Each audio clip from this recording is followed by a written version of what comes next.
Hi, this is Serena, and today I come with the question: how do we remain balanced in an unbalanced world?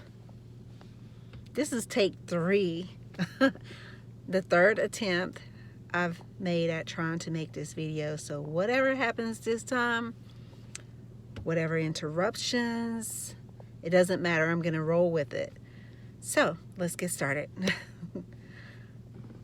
I asked the question, how do we find balance in an unbalanced world?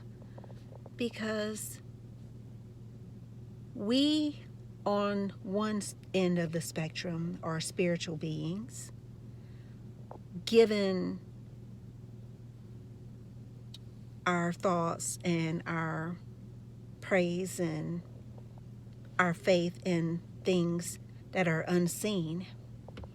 And on the other end of the spectrum, we are carnal beings, and we focus solely on things that are seen and give all of our faith and all of our confidence in things of the world.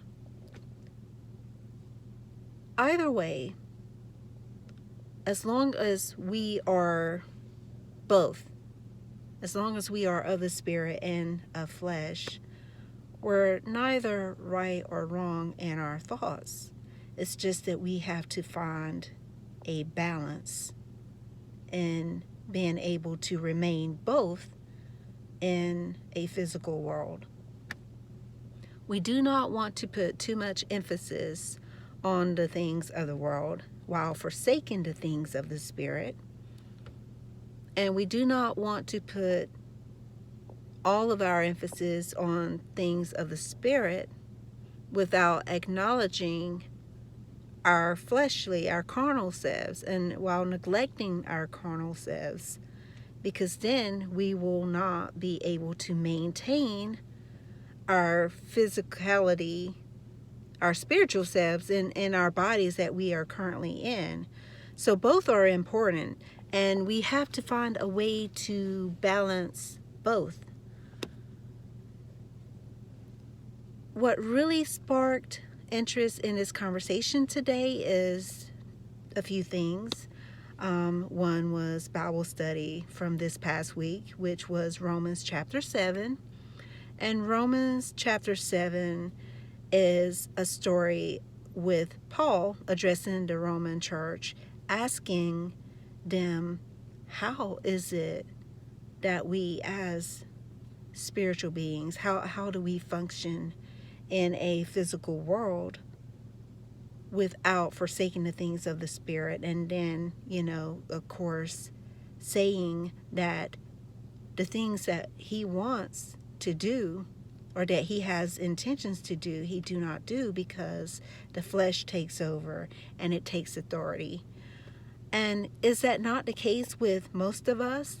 Does not our flesh take control of our minds at time and change the spiritual law in a sense, if we allow it?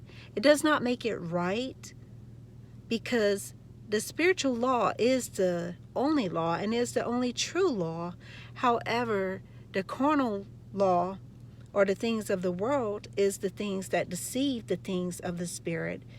But the carnal law is the sin, and we are always going to give a certain amount of attention to the things of the world because we are in it, and it's unavoidable. We cannot escape it. A question to ask yourself is, if you get hungry and you have access to food, are you going to pray to God solely that hunger goes away? Or are you going to simply get up as a carnal being and walk into your kitchen, go to the refrigerator, and grab something to eat? Most of us are going to simply grab something to eat, and we may or may not give thanks for it. Perhaps we should, for all things, but I don't think too many people are going to just simply pray that the hunger goes away. not when you have access to food. And the same goes for a lot of things. There was a video that was sent to me last night, and the woman's name, she called herself Prophetess. I don't like titles. Prophetess, already a mistake for me, you know. I don't believe in the titles. I believe that we are just who we are. You know, there's nothing special about any of us. But she called herself Prophetess, and I think Levine something. I'm not really sure. Really, I would not want to put her on blast anyway, so I'm not going to give her name. But she began to target people who take antidepressant medications, anti-anxiolytic medications. She began to target people that go to see therapists and go to see psychiatrists.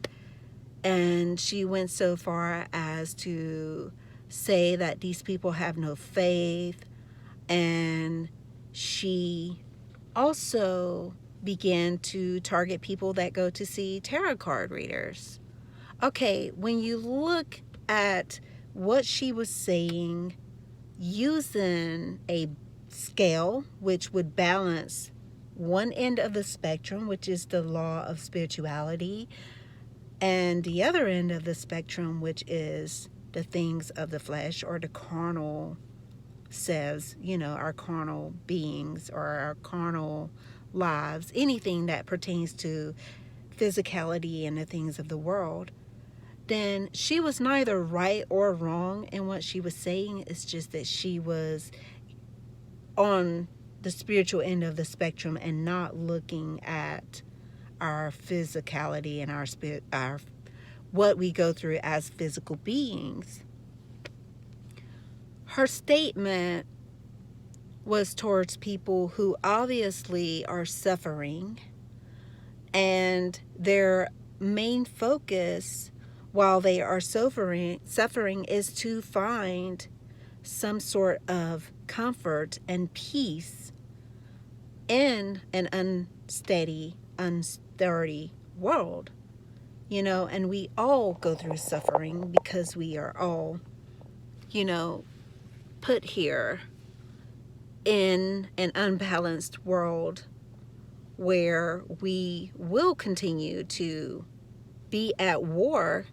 And this goes back to Romans chapter 7.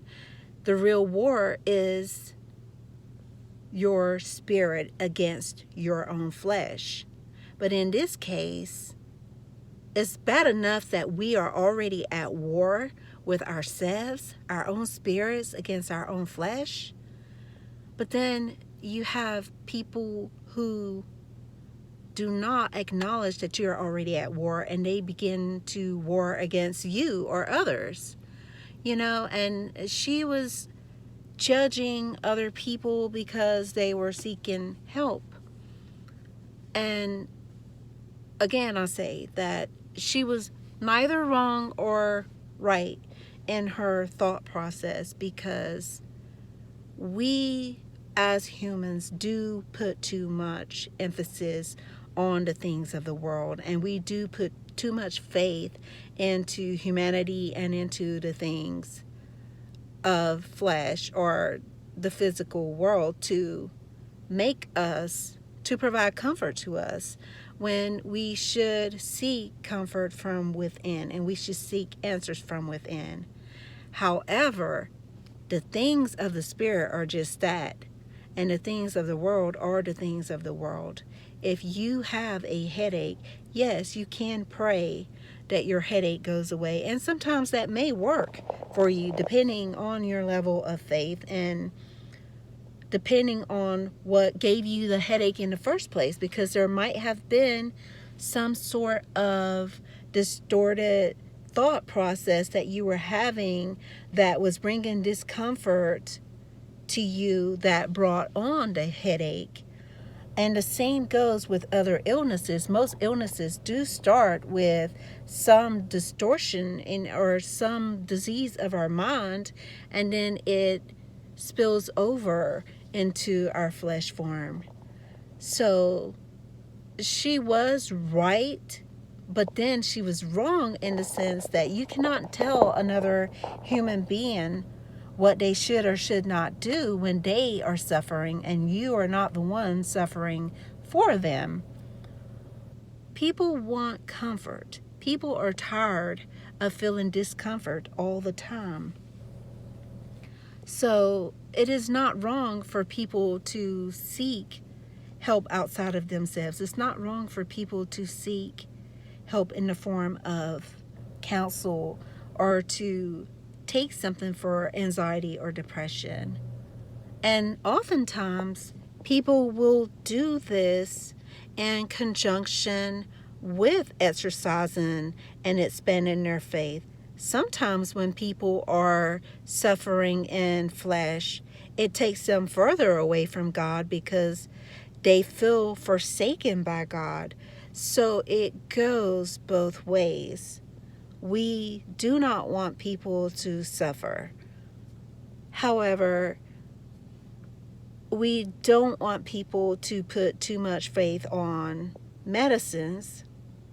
For example, if you have a cold, the first thing a lot of people do is they run to the pharmacy department in a supermarket and they grab an over-the-counter medication. And the symptoms that they are trying to treat a lot of times is a cough. They want to get rid of the cough. They want to get rid of a fever, and they want to get rid of a runny nose. Well, we have taught ourselves that having a cold with those particular symptoms, the runny nose, the cough, and the fever, is being sick. Well, I say quite contrary. If your body has enough intelligence to get rid of toxins by having the runny nose, the fever, which is going to bring the toxins out of your skin, and the cough, which of course is you coughing the things out of your lungs, then I would say that your body is doing exactly what God has designed it to do and is healing itself. However, we want things to happen more quickly than what it is happening naturally, and so we rush our body's own immune system. So again, we need to stop thinking too much on one end or another and see that our mind and our bodies, which is the spiritual law and the things of the flesh, are spiritual and carnal, that they work together, and let us find our own balance and stop focusing too much on one or the other, but find a way for them to work together, and let's form a treaty. So with that being said, this is something that we all should think about and continue to seek where, our own balance is, and not be so judgmental towards others who are seeking to find their own balance. I hope that this message reaches out to you, and if inspired, share it with others, and be blessed. Thank you.